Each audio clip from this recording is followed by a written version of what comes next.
बिस्मिल्लाहिर्रहमानिर्रहीम। दोस्तों, मैं हूं अरशद लोधी और आप देख रहे हैं मेरा यूट्यूब चैनल अरशद लोधी कम दिया गला। तो आज बात कर लेते हैं प्रॉपर्टी के हवाले से। जो इस वक्त आपके इल्म में है कि पिछले तकरीबन साल डेढ़ साल से प्रॉपर्टी बिल्कुल ज़मीन से लगी हुई थी। अल्हम्दुलिल्लाह अब प्रॉपर्टी फिर एक दफ़ा बूम कर रही है और प्रॉपर्टी आसमान को छूने जा रही है। तो हकायक सामने रखते हैं। आप जाहिर है पूछेंगे कि क्या वजह हुई, क्यों प्रॉपर्टी आसमान को छू रही है। तो दोस्तों, ये बात बिल्कुल आपको बताएंगे, ज़रूर बताएंगे क्या वजह हुई, क्यों प्रॉपर्टी आसमान को छुएगी। इससे पहले कि प्रॉपर्टी आसमान से बातें करने लग जाए, मेरा आपको मशवरा है कि अगर आपके पास कोई जमा पूंजी है, आपने कोई पैसे संभाल के रखे हुए हैं कोई इन्वेस्टमेंट करने के पर्पल से, तो इंतज़ार ना कीजिएगा, फौरी तौर पे उन्हें खर्च करें। कोई ना कोई प्रॉपर्टी जो आपको मुनासिब लग रही हो वो खरीद लें। नया साल शुरू होगा 2025, तो प्रॉपर्टी के रेट ऑलमोस्ट आप देखेंगे तकरीबन डबल हो जाएंगे। दोस्तों, आज से तकरीबन 2-2.5-3 महीने पहले मैंने एक वीडियो बनाया था जिसमें मैंने आप लोगों को बताया था, हकायक सामने रखे थे कि प्रॉपर्टी जो है इस 2-3 महीने में आसमान से बातें करना शुरू कर देगी। तो उस वक्त कुछ लोगों ने मुझे मैसेज करके कहा कि लोधी साहब, आप हवा में तलवारें मार रहे हैं, ऐसा कुछ नहीं होने वाला, प्रॉपर्टी जो है वो बढ़ने का कोई चांसेस नहीं है।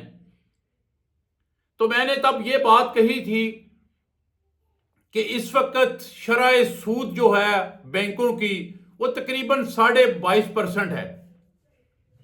इस पे गवर्नमेंट कमी कर रही है और ये कमी इतनी ज्यादा हो जाएगी कि लोग मजबूर हो जाएंगे अपनी इन्वेस्टमेंट बैंकों से उठा के प्रॉपर्टी पे लगाने के लिए। तो यही हुआ, शरह सूद में आस्ता आस्ता कमी होते होते आज शरह सूद तकरीबन 13% पे आ गई है। कहां 22.5% और कहां ये 13%। तो फर्क हुआ ना। अभी से लोगों ने सोचना शुरू कर दिया है, लेकिन ठहरें, पहले अगली बात सुन लें। और भाई, नए साल में जनवरी में ये शरह सूद तकरीबन 1 डिजिट पे आ रही है। तो 1 डिजिट का मतलब तो आप समझ ही रहे हैं ना जी, यानी मैक्सिमम भी अगर हुई तो ये 9% पे आ जाएगी। अब जब 9% पे आ जाएगी तो तमाम लोग अपने पैसे बैंकों से निकालेंगे और प्रॉपर्टी में इन्वेस्टमेंट करेंगे। और मैंने ये भी कहा था 3 महीने पहले कि गवर्नमेंट प्रॉपर्टी पे बहुत बड़ा रिलीफ देने जा रही है। तो गवर्नमेंट ने शो करके दिखा दिया। गवर्नमेंट इस वक्त बिल्कुल सर जोड़ के बैठी हुई है। टैक्स के अदारे, एफबीआर और दूसरे तमाम अदारे ये सोचने पे मजबूर हो गए हैं कि हम अपनी रेवेन्यू कैसे बढ़ाएं। क्यों कि जो टैक्स का हदफ था पंजाब गवर्नमेंट को जो दिया हुआ था वो पूरा नहीं हो सका, क्योंकि बहुत सारा टैक्स जो है वो प्रॉपर्टी से इकट्ठा किया जाता है। तो इन्होंने प्रॉपर्टी के ऊपर जो टैक्सेस लगाए थे उसकी ट्रांसफर पे, सेल परचेज पे, वो इतने ज्यादा कर दिए कि शायद इनके दिमाग में ये था कि ज्यादा टैक्स वसूल होगा, लेकिन वो उल्ट हो गया। लोगों ने प्रॉपर्टी खरीदना, बेचना, लेना देना सब कुछ बंद कर दिया और प्रॉपर्टी का टैक्स जो है वो गवर्नमेंट को जीरो की शक्ल में वसूल हुआ। तो गवर्नमेंट को ये सोचना उनकी मजबूरी बन गया। अब दूसरी तरफ देखें खैबर पख्तूनख्वा में, तो उनका जो हदफ था टैक्स का उन्होंने अबूर कर लिया। रीजन क्या थी कि उन्होंने प्रॉपर्टी पे रिलीफ दिया। प्रॉपर्टी के जो ट्रांसफर और खरीदो फरोख्त पे जो टैक्स होता है उन्होंने बहुत कम किया हुआ था। तो कम होने की वजह से लोगों ने वहां इन्वेस्टमेंट करी, खरीदो फरोख्त की, तो उनका हदफ जो है वो पूरा हो गया। अब इसी तरह अगर बलोचिस्तान की बात करते हैं तो वहां भी ये हदफ पूरा नहीं हो सका।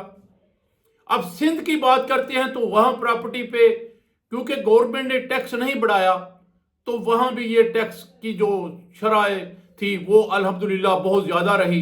गवर्नमेंट का जो हदफ था उसको क्रॉस कर गया, क्योंकि जरदारी साहब ने एक बहुत बड़ा बयान दिया था कि हम जिम्मेदारों को तंग नहीं करना चाहते, जिम्मेदारों पे टैक्स नहीं लगाना चाहते।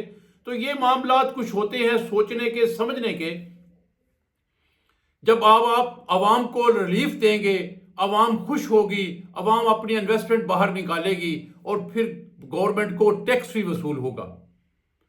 तो दोस्तों, अब गवर्नमेंट ने फैसला कर लिया है कि मैक्सिमम ये जो 2 हफ्ते इस साल के रहते हैं, इसके अंदर अंदर फैसला करके नोटिफिकेशन जारी कर दिया जाएगा कि टैक्स पे तकरीबन 70% जो है वो कमी कर रहे हैं। जो प्रॉपर्टी की खरीदो फरोख्त पे जो टैक्सेस हैं उनमें 70% जो है वो कम कर रहे हैं उसे। और जो लोग बाहर बैठे हुए हैं, ओवरसीज पाकिस्तानी जो हैं, वो प्रॉपर्टी कोई भी खरीदें या सेल करें, उनका टैक्स जीरो होगा, उन पे कोई टैक्स नहीं लिया जाएगा। तो दोस्तों, जब ये वाली बात हो, गवर्नमेंट इस तरह रिलीफ देना शुरू करे तो हर बंदा खुशी से अपनी प्रॉपर्टी सेल भी करता है और परचेज भी करता है। जाहिर है, डेफिनेट आप सोचेंगे कि यार एक बंदे ने प्रॉपर्टी सेल की, अब वो दोबारा क्या करेगा? अब दोबारा वो पैसे जो बैंक में तो नहीं रखेगा, क्योंकि बैंक का शरह सूद जो है वो तो बहुत कम हो गया। तो अब वो क्या करेगा? वही पैसे उठा के कोई और प्रॉपर्टी खरीद लेगा। तो क्या हुआ कि गवर्नमेंट को उसका जो टैक्स है, एक दफा उसने बेची और फिर उसने परचेज की, अगर कम भी होगा तो फिर भी गवर्नमेंट को फायदा हुआ, और अगर ज्यादा था तो किसी ने बेचनी ने पसंद नहीं की, किसी ने खरीदना पसंद नहीं की, तो गवर्नमेंट को टैक्स वसूल नहीं हुआ। दूसरी तरफ एक बहुत अहम बात जो मैं आपको बताने जा रहा हूं लाहौर के हवाले से, कि एलडीए ने इस वक्त लाहौर को, जो लाहौर में ट्रैफिक का बर्डन बहुत ज्यादा हो गया है, तो 5 नए रोड जो हैं वो बनाने का फैसला कर लिया है।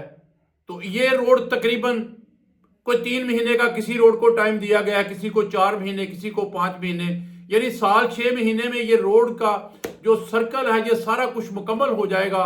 तो ये तमाम जो ट्रैफिक का बर्डन है इस वक्त वो कम हो जाएगा।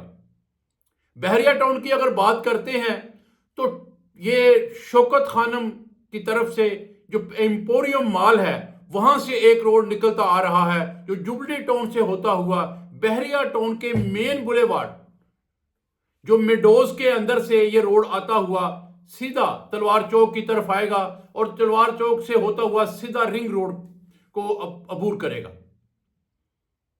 इसी तरह एक रोड जो ये बना रहे हैं हल्लोकी से शुरू होने वाला है, इसे बहावल नगर मोटरवे का नाम दिया गया है। हल्लोकी से शुरू होने वाला ये मोटरवे ये रायवंड के पास से सुए हासल से को क्रॉस करता हुआ सीधा साहिवाल और बहावलपुर की तरफ जाएगा। इससे भी ट्रैफिक का जो बोझ है बहुत कम हो जाएगा। इसी तरह एक और रोड जो शौकत खानम की तरफ से पीआईए रोड को क्रॉस करता हुआ बन रहा है वो भी बनेगा। यानी इसी तरह के कुछ 5 रोड हैं जो लाहौर में बनने जा रहे हैं, जिससे ट्रैफिक का बर्डन जो है बहुत कम हो जाएगा। तो इन रोडों की वजह से भी प्रॉपर्टी में इजाफा होगा, क्योंकि जिन लोगों की जमीनों के अंदर से ये रोड गुजरेंगे जाहिर है उनकी जमीनें कमर्शियल हो जाएंगी, और वो कमर्शियल जब होंगी उनके रेट भी अप होंगे, लोग खरीदो फरोख्त भी करेंगे। तो लोगों का रुझान बन जाएगा कि यार ये जमीन जो है यहां परचेजिंग कर लें, यहां से रिंग रोड गुजर रहा है या यहां से मोटरवे गुजर रहा है, तो उसके आसपास लोगों का ट्रेंड होता है कि लोग जमीन परचेज करते हैं, कोई अपने कारोबार के लिए, कोई बड़ा फार्म बनाने के लिए, कोई पेट्रोल पंप के लिए, और इसी तरह की ये कारोबारों के लिए, कोई फैक्ट्री लगाने के लिए हर बंदे की कोशिश होती है कि किसी मेन अप्रोच पे जगह खरीदी जाए, क्योंकि उसके रेट भी इंक्रीज करते हैं और वो मौके की मुनासबत से बेहतर भी होती है, क्योंकि इसे रोड का एक जो है अप्रोच मिल जाती है। तो दोस्तों, बात करने का मेरा मतलब जो था वो यही था कि आज अगर आपके पैसे हैं वक्त ज़ाया ना करें, कोशिश करें 2024 के अंदर अंदर ही प्रॉपर्टी खरीद लें, क्योंकि 2025 में जब आप सोचेंगे कि मैं कोई प्रॉपर्टी खरीदूं तो फिर वो आपकी पहुंच से बाहर होगी, आप उसे खरीद नहीं सकेंगे। और वो लोग जो प्रॉपर्टी बेचना चाह रहे हैं उनको मेरा मशवरा है कि ये 2 हफ्ते रुक जाएं। एक तो प्रॉपर्टी बेचने पे टैक्स कम हो रहा है, वो भी आपकी बचत होगी, और दूसरा रेट जो है, क्योंकि शरह सूद 1 डिजिट में आने पे प्रॉपर्टी के रेट अप होंगे, वो भी आपका फायदा होगा। तो अगर आपने आज यहां तक मेरी ये बात सुनी, मेरे चैनल को देखा, तो एक छोटी सी रिक्वेस्ट है आपके आगे, मेहरबानी कीजिएगा मेरे चैनल को सब्सक्राइब करें, वीडियो को लाइक करें, दोस्तों के साथ शेयर करें, क्योंकि किसी चीज का फायदा अकेले नहीं उठाना चाहिए, अपने दोस्तों को भी बताएं, अपने अजीजों कारब को भी बताएं कि यार ये बड़ी इंफॉर्मेशन किस्म की वीडियो जो शेयर हुई है, और इसमें 100% जो है मैं जो बात कर रहा हूं बड़े वसूख से और बड़े इत्माद से कर रहा हूं। इंशाअल्लाह ताला मेरी बात पे आप लोग अमल करें और आपका फायदा होगा, नुकसान नहीं होगा, ये मेरा दावा है, मेरी गारंटी है। तो अगर मेरी बात पसंद आए तो इसको लाइक कर दें, शेयर कर दें। कल तक इजाज़त दे दें, कल फिर इंशाअल्लाह ताला किसी बात पे, किसी मौजू पे बात करेंगे। कल तक के लिए इजाज़त, अल्लाह हाफिज़।